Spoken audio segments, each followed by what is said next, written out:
the great, big, hairy Boggart. Long ago, there was a farmer called Jude who bought a field at a very low price. "I wonder why it was so cheap," said his wife Beth. "Do you think it'll be a white?" "Of course it will," replied Jude. "It's good land, and to think it's all mine. All mine." "Mine, you mean?" Jude and Beth turned round and were amazed to see a great, big, hairy Boggart standing only a few yards away. He had tiny eyes that stared in anger and a nose as red as a cherry. Long, wild hair as orange as carrots poked through his floppy hat, and with his tattered clothes he looked very much like a scarecrow. "Get off my land!" he shrieked, stepping closer and closer to Jude and his wife. "Your land?" said Jude. "That's what I said. My land. And me father's land before me, and his father's before that." "You must be joking," said Jude. "I paid good money for this land and I signed the deeds." "You just get yourself off it. yelled the Boggart, I was here first." and he began to jump up and down in rage. "Well, I'm here now, said Jude. and I own it." They stuck their chins out and glared angrily at each other, but neither of them would budge.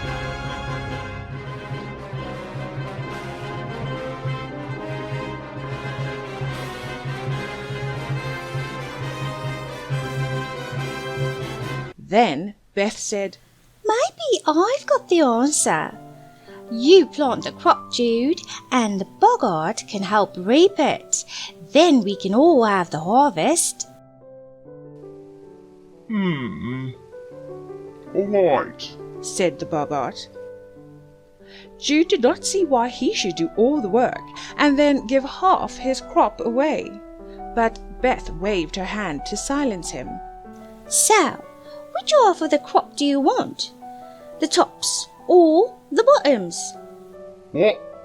Do you want what grows above the ground or what grows under it? One or the other? Be quick, make up your mind." Oh, I'll take the tops. Chuckled the Boggart. You can keep the roots. So Jude and the Boggart shook hands on the bargain. "Fine," said Beth as she walked home with Jude. "all you have to do now is plant potatoes." So Jude ploughed his land and planted potatoes. He hoed the weeds and watched the tiny green bush plants come up. When harvest came, the Boggart returned to the field and demanded his share of the crop. "There you are," said Jude. "the tops, all yours. Lovely potato plots, just right for, well, I'm sure you'll find some use for them." You little rogue! Roared the Boggart. You miserable cheat! That's not fair! Why, "A bargain is a bargain, Boggart. Now take your potato tops and leave me alone." The Boggart was fuming with anger. I'll get even with you next year. "What you want next year then? Tops or bottoms?" asked Beth, Bottoms, of course. You can keep the tops next time. and the Boggart stomped off.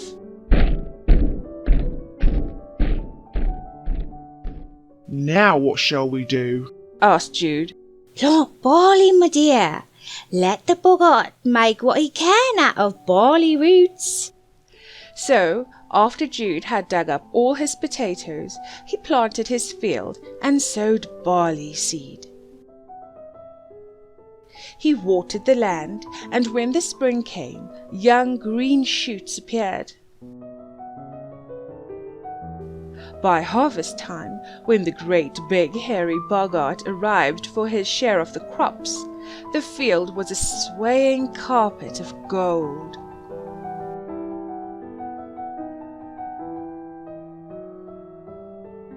There it is, said Jude. I'll have the tops, and you can have the roots. The Boggart screamed in rage. Oh, you've cheated me again, you little shrimp. Why, I'll... Now, said Jude. a deal's a deal. All right, Farmer Jude, you win this time, but next year we'll both have the top of the crop, and you'll plant wheat. When harvest time comes, we'll both reap it. You start from the north end of the field, and I'll start from the south, and we keep what we cut. Jude looked at the Boggart's long arms and knew that he would be able to cut the wheat much faster than he could. No deal, said Jude. It's either that or a fight to the death, growled the Boggart, and he thrashed his hairy arms above his head and stamped his huge feet. Oh, what a terrible sight, laughed Jude. Please, don't let's fight. I wouldn't want to hurt a Boggart. So they shook hands on the deal, and the Boggart went away sniggering. Jude told Beth about the bargain. He's got such strong arms. He'll cut 10 times as much as I can. He's beaten us this time, I'm afraid. Beth thought for a minute. Suppose that some of the wheat grew with tougher stalks than the rest, she said. Then one side would get blood much quicker than the other. And she told him her plan. Oh, that's it, said Jude. I'm glad the Boggart doesn't have a wife as clever as you. Jude ploughed the land and planted the wheat seed. Then he watched the crop grow tall and golden. Just before the harvest, he bought some thin iron rods and crept out to the Boggart's end of the field in the middle of the night.